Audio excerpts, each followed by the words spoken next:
围绕欧盟对中国产电动汽车加征关税，中欧双方启动磋商。刚刚结束访华行程的德国经济部长哈贝克以非常满意来概括此访，而德国总理舒尔茨也呼吁欧中在6月底前抓住机会达成谅解。值得注意的是，继美欧之后，加拿大也突然跳出来参与针对中国电动汽车围堵。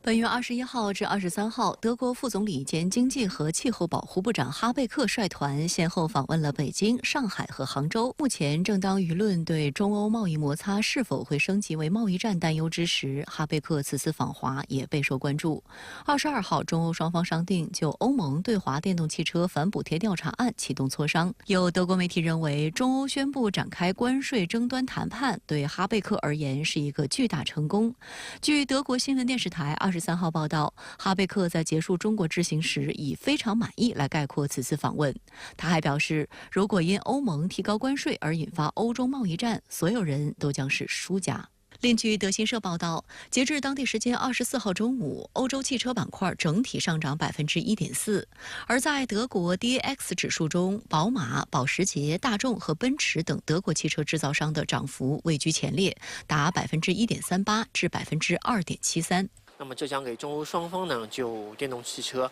贸易涉及的相关问题呢进行理性的、坦诚的这样一个对话呢提供了机遇，有助于呢防止这个问题所引发的双边关系的持续紧张。那么第二个成果呢是中德双方签署了中德工业减碳工作组的这样的一个联合声明，这表明呢中德双方呢将继续在绿色低碳领域加强合作。外界还注意到，德国总理舒尔茨24号在工业游说团体年度会议上发言时强调，德国政府希望通过谈判解决问题。他还呼吁，距离欧盟对华电动汽车加征关税生效还有一点时间，中国和欧盟应抓住机会达成谅解。有分析指出，分属不同党派的德国总理与副总理2个月内相继访华，而且接连发生，反映出德国政府希望努力避免最坏的局面出现。除了出口欧洲的中国电动车企业，德国品牌无疑将成为欧盟此举最大受害者。目前，中国市场占德国汽车巨头奔驰、大众和宝马销售额的36%。事实上，德国海外商会联盟近日就发布一份报告称，61%的德国企业认为，激烈竞争带来的价格压力是德企在华面临的主要挑战。欧盟加征关税的举措只会适得其反。德国呢，把中国看作是在全球范围内的重要合作伙伴，这一点并没有改变。但与此同时虽然中德的这个经济关系程度不断的加深，那么由此也带来了德国开始重视了这个经济风险的问题，并在关键供应链环节实现合作伙伴的多元化，减少对华的依赖。6月12号，欧盟委员会发表声明，计划从7月4号起对中国进口的电动汽车征收临时反补贴税。被抽样的比亚迪、吉利、上汽集团将分别加征17.4%、20%、38.1%的反补贴税。然而，这场持续半年多的反补贴调查存在严重问题。一方面，调查并非出于欧盟产业的申请，而是欧委会自行发起，明显违反市场意愿。另一方面，欧委会在抽样中排除了出口量靠前的欧美企业，只选择中国本土企业进行调查。这暴露出反补贴调查不仅预设了结果，而且实行了双重标准，其本质是将调查工具武器化、政治化，企图通过滥用贸易保护主义给中国汽车产业设置障碍，缓解自身竞争压力。此外，欧盟的决定在某种程度上也是受到来自美国方面的压力影响。美国财政部长耶伦5月访问德国时，曾敦促欧盟在应对所谓的中国产能过剩问题上与美国步调一致。欧盟委员会随后作出反应，跟随美国出台关税措施。有分析指出，当前要观望欧盟27个成员国在今年11月的最终决定，届时他们会通过投票来决定临时关税是否升格为永久性关税。但只有在至少15个国家投票反对，且这些国家人口占欧盟总人口的65%的情况下，临时关税才会被取消，否则将生效5年。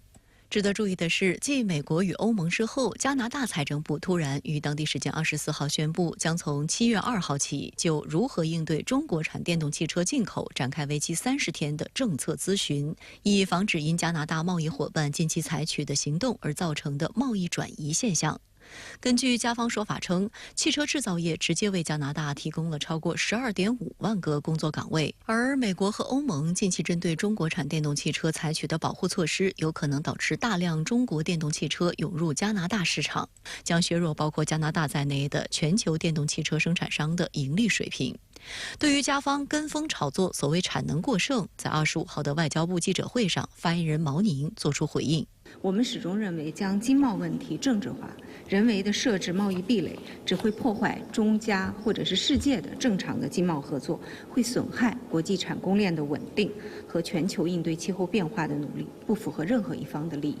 加拿大缺乏知名的自主汽车品牌，主要通过较低的能源价格和税率吸引美国和日本汽车品牌在当地建厂，生产的整车绝大部分通过与美国的自贸协定向美国出口。但分析认为，如果加拿大政府调整政策，受影响最大的或是从中国出口整车到加拿大的特斯拉。2023年，特斯拉证实开始从上海工厂向加拿大出口电动汽车，需要支付约6%的关税，但消费者可以从加拿大政府获得约合3663美元的补贴。当地时间24号下午5点钟，维基解密网站创始人朱利安·阿桑奇离开被称为英国版的关塔纳摩的伦敦贝尔马什监狱。根据与美国司法部达成协议，阿桑奇承认间谍罪，换取无需被引渡到美国服刑。24号上午，阿桑奇离开伦敦东南部的贝尔马什监狱，这是英国首都安保系数最高的监狱。他在一间3米长、2米宽的牢房内度过了1901天，每天23小时与世隔绝。他在获英国高等法院批准保释后，下午乘坐私人飞机离开英国。维基解密在社交平台上发布消息指，阿桑奇将很快与他的妻子以及孩子们重逢。这些孩子们只在监狱中见过他们的父亲。阿桑奇的妻子斯特拉，英国当地时间25号在社交平台上感谢所有为阿桑奇获释奔走呼吁的人。他日前还拍摄视频，感谢全球各地支持阿桑奇的人。12 years on, I'm visiting Julian in a high security prison. But this period of our lives, I'm confident now, has come to an end. And I think that by this time next week, Julian will be free. 阿桑奇的母亲克里斯蒂娜也表示，很感激我儿子的磨难终于结束了。她同时也强调说，过去的14年对我这个母亲来说无疑是伤害。据报，阿桑奇是本周与美国司法部达成协议，承认一项合谋获取并公开国防信息罪，换取避免被引渡到美国，可以返回原居地澳大利亚。阿桑奇当地时间26号会在美属塞班岛的法庭认罪并听取判刑，法官将判处他62个月监禁，但他在英国监狱关押时间可折抵刑期。维基解密指，认罪协议的最终版本仍未敲定。而据美联社报道，由于阿桑奇反对前往美国本土，且该法庭距离澳大利亚较近，因此选择在那里举行听证会。完成该程序后，阿桑奇将乘机返回澳大利亚。I think now is the time for him to rest and really recuperate, be with his family, and have a bit of a quiet life for a while. Where will that be? Does he have a home there? Will he stay with family members? Where is home for Julian Assange in Australia? Hopefully somewhere quiet, out of the way, where he can go outside, feel the sun on his face, and be in the Australian bush or something like that. So that he can have a chance to really rest and recover and spend some time with us. And it'd be just nice to enjoy a meal with him when he's back home in Australia. 奥总理阿尔巴尼斯24号对美国政府与阿桑奇达成微妙的认罪协议表达欢迎，说这起案件拖得太久了。About Mr. Assange's activities, the case has dragged on for too long. There's nothing to be gained by his continued incarceration, and we want him brought home to Australia. 在中国外交部25号的例行记者会上，发言人毛宁也被问到中方如何看待阿桑奇案的最新进展。我们注意到有关报道，对于这个具体的情况我不做评论，但是我想，维基解密披露的有关信息，让国际社会了解到了更多的事实和真相。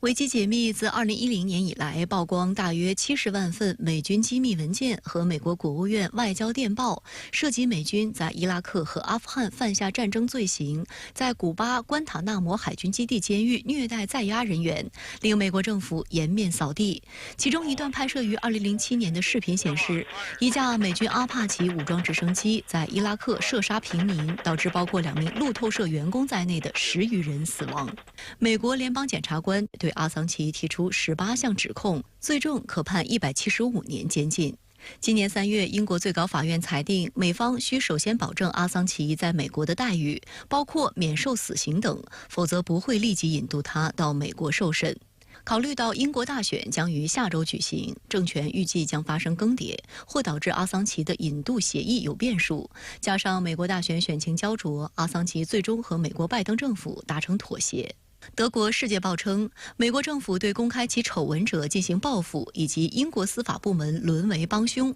阿桑奇案表明，新闻自由和法治在西方已经过时。